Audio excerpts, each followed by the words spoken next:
예, 시청자 여러분 안녕하십니까? 2월 15일 목요일 설 연휴의 첫날입니다. 황장수유 뉴스 브리핑 시작하겠습니다. 자, 고향에 가지 못한 분, 또 명절에도 나와서 일을 해야 되시는 분 상당히 많은 걸로 알고 있습니다. 뭐 한 25%, 30% 가까운 분들이 일을 한다라는 이야기도 있습니다.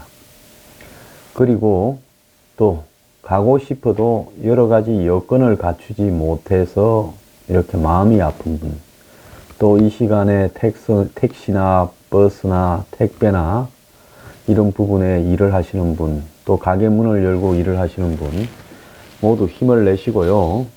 열심히 사시면 그래도 보람이 있을 거다 이런 생각을 합니다. 저도 설 연휴 첫날 이렇게 출근을 해서 뉴스 브리핑을 하고 있습니다. 설에 마땅히 할 일도 없고 또 무료한 분도 계실 거고 현실이 짜증이 나는 분도 계실 건데요. 그래도 제가 나와서 이렇게 뉴스 브리핑이라 해서 여러분들께 작은 위안이나 됐으면 하는 심정에서 나와서 뉴스 브리핑을 하게 됐습니다. 설 잘 보내십시오. 자, 지금 설 특집 칼럼을 좀 하도록 하겠습니다. 예, 제가 감기가 심하게 걸려가지고요. 한 주 쉬었던 별별 특강 제9강일 걸로 기억이 되는데요. 별별 특강 제9강 정상회담 어떻게 되어갈까라는 주제로 해서 2월 21일 수요일 오후 6시 40분에 당산동에 있는 제 연구소에서 강연을 하도록 하겠습니다. 많이 와서 방청을 하여 주시면 좋겠고요. 이 회원분들에 한해서 오실 수 있습니다. 자, 뉴스 브리핑 오늘 그 첫 아이템은 금요일 날 칼럼을 못하기 때문에요. 이 설날 특집 칼럼으로 이 주제를 이 국가 존립의 위기에 국민이 마지막으로 한번 정신 차려야 나라가 산다. 이 주제로 말씀을 드리도록 하겠습니다. 먼저 설 이야기를 좀 안 할 수가 없는데요. 설에는 많은 의견들을 나누죠. 가족들과 친지들과 친구들과. 그럴 때 정치 이야기도 많이 나올 거라고 저는 생각합니다. 흔히 언론은 설에 정치 이야기 많이 한다. 또 설에 명절 증후군이 있다. 설에 명절 노동으로 이 분란이 생긴다. 설에 가족 간에 싸우는 일이 많이 발생한다. 설 연휴에 젊은 사람들은 언제 결혼하나, 뭐 얼굴 좋네, 뭐 사귀는 사람 있나, 그리고 직장에 취업은 했나, 월급은 얼마 받나, 이런 소리를 제일 싫어한다라는 이야기도 있습니다. 지극히 상투적이고 상식적인 이야기들을 설에 뉴스 기사로 해마다 조사 하나 안 하나 똑같은 기사를 내보내고 있습니다. 자, 그런데 이 뉴스 브리핑에서는 그런 하나마나 한 기사는 언론들이 많이 하니까요. 이 설에 저희들이 내일 설날 제가 특집으로 사전 녹화해 놓은 내용이 나갈 건데요. 거기에 보면 설 연휴에 이 정치적 대화에서 이기는 법을 요약해서 간략하게 소개했습니다. 최근에 나오는 여러 가지 이슈들에 대해서 정치 이슈, 정상회담부터 남북 대화, 비핵화, 미국, 일본을 둘러싼 문제 등 최근에 나온 모든 부분을 요약해서 담았으니까요. 그거 내일 한번 보시고 설 연휴에 말싸움에서 적어도 지지 않는 정신무장을 하셨으면 좋겠습니다. 지금 제가 생각할 때는 전에도 한번 말을 했듯이 이제 올림픽이 끝난 3월 말부터 4월달, 5월달, 6월달까지 약 100일이 그야말로 이 대한민국의 진로의 향배를 결정할 매우 중요한 순간이라고 생각합니다. 6월 13일이 지자체 선거인데요. 이 정권은 만약에 지자체 선거에서 지면 정권이 제대로 유지되지가 않을 겁니다. 그런데 이 정권으로 봐서는 천만다행으로 야당 같지도 않은 야당들이 보수 야당이라고 차지하고 앉아가지고요. 저짓거리를 하고 있으니 이 정권 입장으로서는 그야말로 땅짓고 헤엄치기 식으로 이 선거를 이길 수 있겠다 생각도 들 거고요. 또 야당이 이제 통합되어서 하나가 된 바른미래당, 자유한국당, 애국당 등 세 가지로 흩어져 있다 보니, 그리고 또 보수의 지지층의 심정도 복잡하게 흩어져 있다 보니 한마디로 정권은 적당히 이대로만 밀고 가고, 특히 개헌을 내어 걸어서 지방 분권이니 뭐 인권이니 이런 걸 앞세워서요. 개헌을 내어 걸고 거기에다가 지자체 선거 직후쯤인 6월 15일 그러니까 6.15 남북 1차 정상회담 18주년 되는 날 3차 정상회담을 한다라고 발표를 해놓으면, 이런저런 분위기로 뒤섞어서 그냥 유권자들을 정신을 흐려놓으면 지자체 선거 이기는 것은 식은 죽 먹기고, 이기고 난 이후에는 또 이 북한, 북풍으로 국민들을 이렇게 홀려서 임기 2년차를 끌고 갈 수 있을 거라고 생각하고 있을 겁니다. 그런데 많은 사람들은 문재인 정부가 호랑이 등에 올라탔다고 이야기를 하고 있습니다. 김정은 오누이가 악마의 미소를 감추고 겉으로 비둘기를 보내가지고 올리브 가지를 입에 물고 하나 전달하니 덥석 물었습니다. 아니, 덥석 물은 게 아니라 세 장을 활짝 열어놓고 가짜 올리브 가지를 문 비둘기가 오라고 모기까지 주변에 뿌리고 있었죠. 그러니 당연히 날라올 수밖에요. 날라오니까 그게 뭐라고 환장을 해가지고 눈이 뒤집혀져 버렸습니다.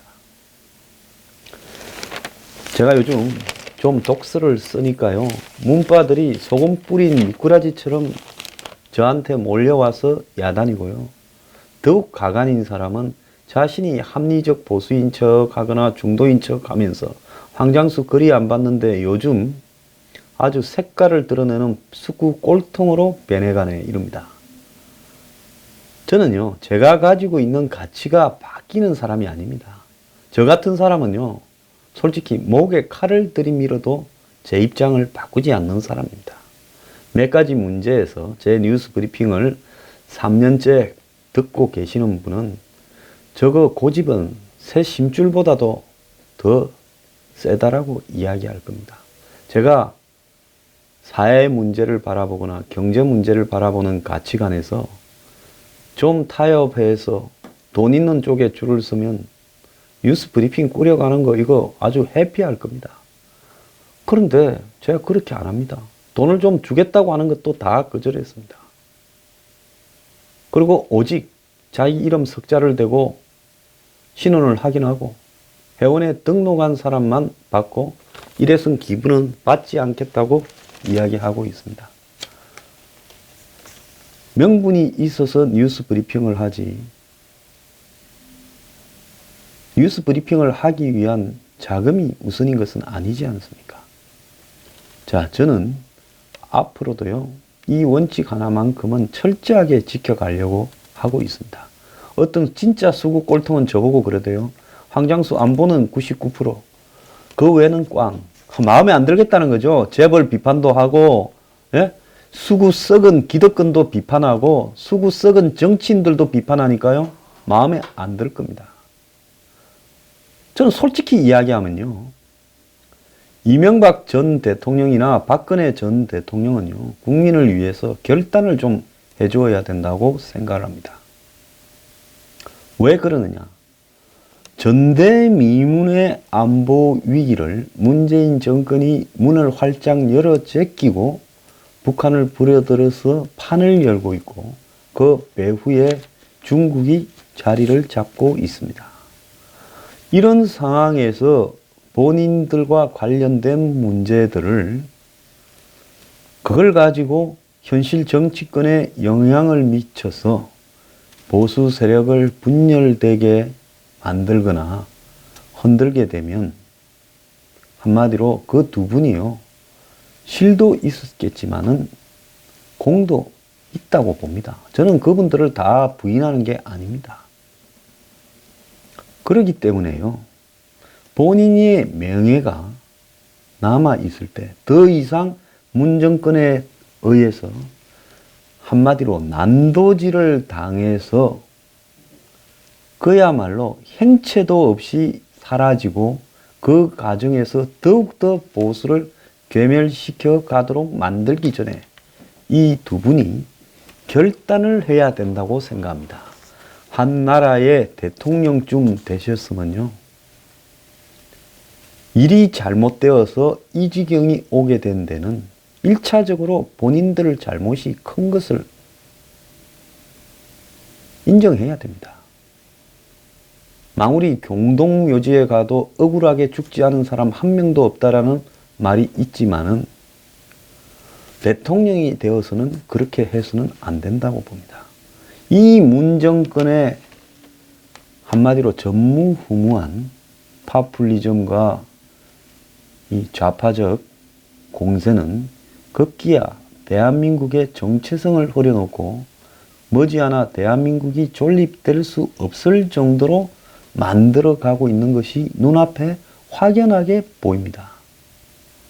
자, 이런 상황에서 이 두 사람이 선택을 해야 되는 거죠. 이명박 전 대통령 입장을 밝히고요, 잘못한 건 잘못했다 그러고 문 정권에 대해서 할 말이 있는 거는 다 하고 잡아가라고 이야기를 해야 되고요. 박근혜 전 대통령 탄원서 내고 또 재판 거부한다 그러고 이럴 게 아니라 이제요, 국민을 위해서 본인이 할 수 있는 마지막 선택이 무엇인지를 정말 결단을 내려야 될 거라고 봅니다.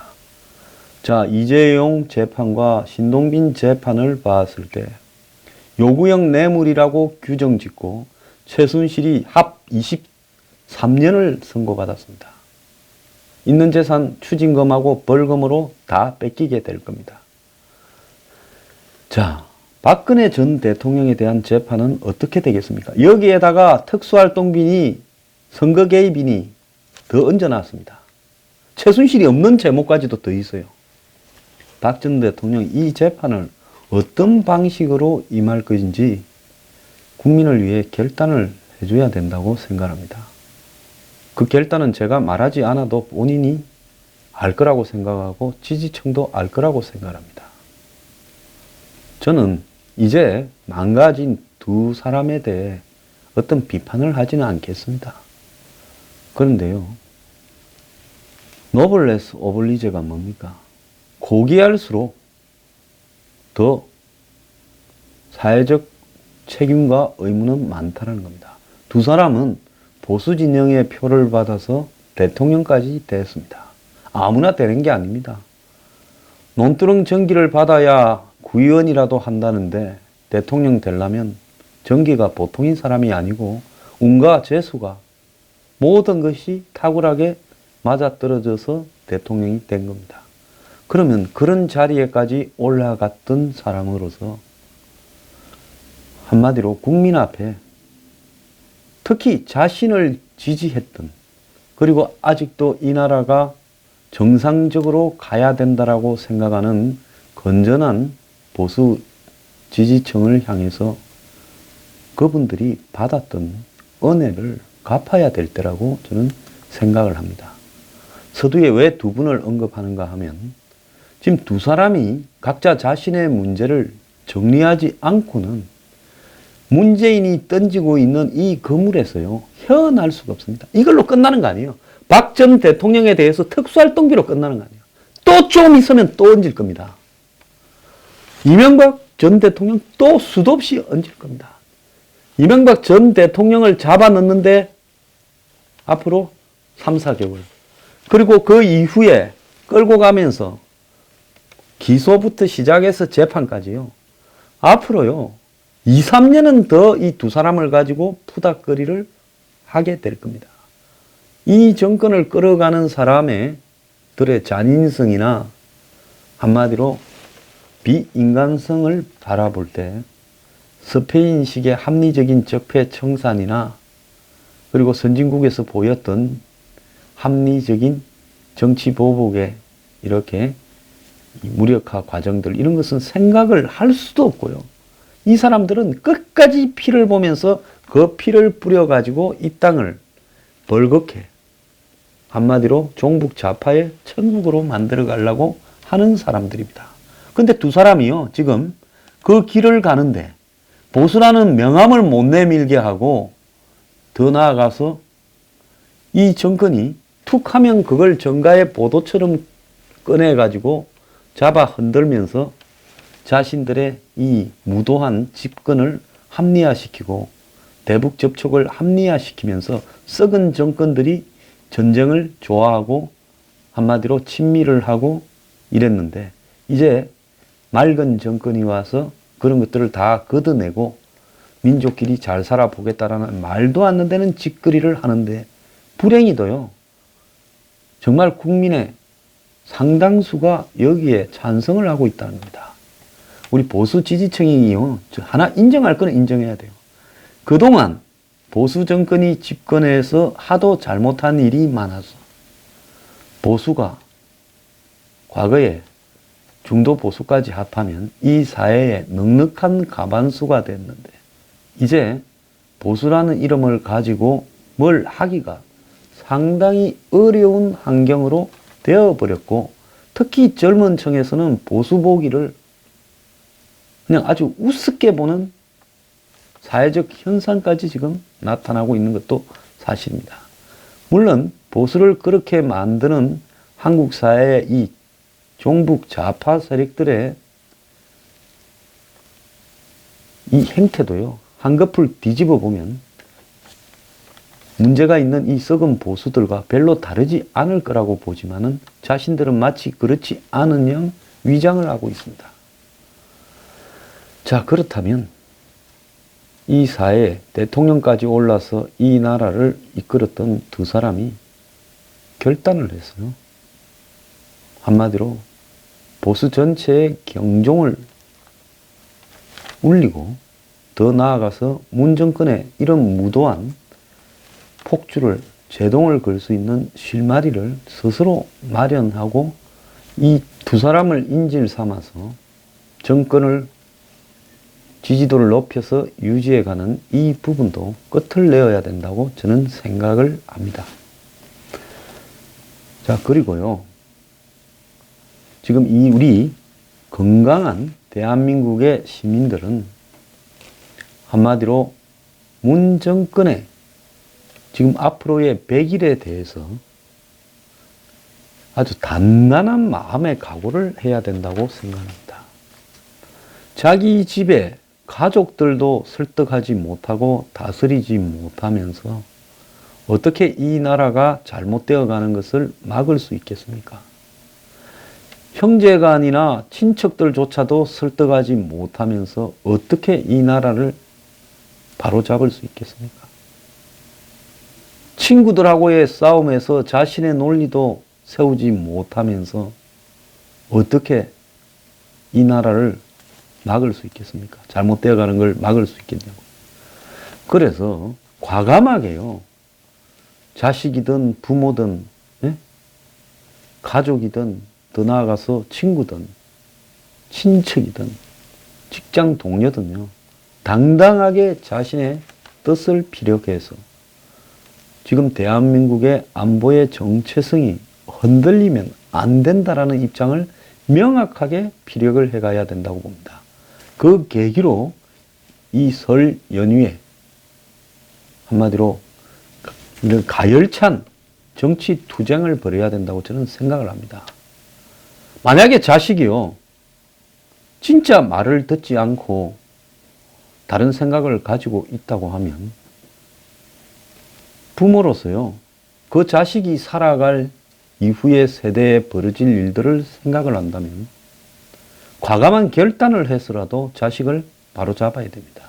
제가 분명하게 말씀드릴 수 있는 거는요, 문 정권이 하고 있는 형식의 이 가짜 평화, 가짜 반전 공세, 그리고 가짜 민족 우선이라는 홍보, 그리고 우리끼리 잘 지내면 북한의 핵이 문제가 되지 않는다라는 이 허위의 아젠다는요,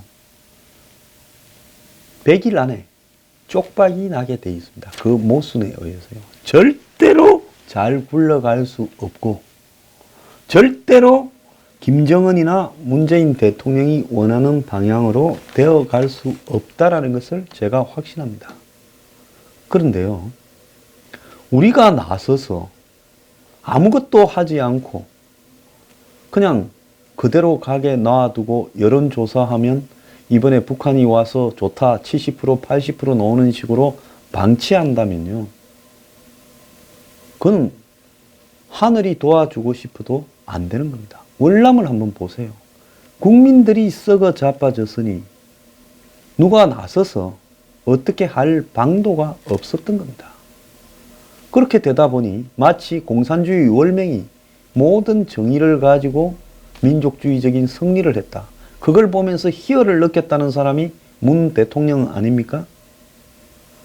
자, 한국도요, 정상적인 상황이라면 절대 김정은과 문재인 이 두 사람이 원하는 방향으로 일이 되지는 않을 겁니다. 그런데 국민이 비정상적이라면 그렇게 갈 수도 있어요. 이제 국민 한 명 한 명이요, 정상적으로 되어 가야 된다라는 것이 제 생각입니다. 그래서 정신 못 차리는 사람이 있다면 뉴스 브리핑을 좀 들으라고 이야기를 하든지요. 제가 하루에 서너 꼭지, 너댓 꼭지를 안보에 대해서 이야기를 하지 않습니까? 그래서 제가 간곡하게 말씀드리는 거는요, 사람이 살면서요, 자신의 생각과 의지를 말할 수 있는 시간이 보통 사람들은 별로 안 될 겁니다. 평생에 몇 번 될까 말까 할 순간일 겁니다.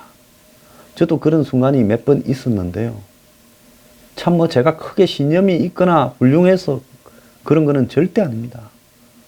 저도 마음도 연약하고요, 또 왔다 갔다도 하는 사람인데, 묘하게 그럴 때마다 저는 제 개인적으로는 망하는 길을 택했습니다마는 제 양심적으로는 항상 떳떳한 길을 본의 아니게 선택을 해왔다고 생각합니다.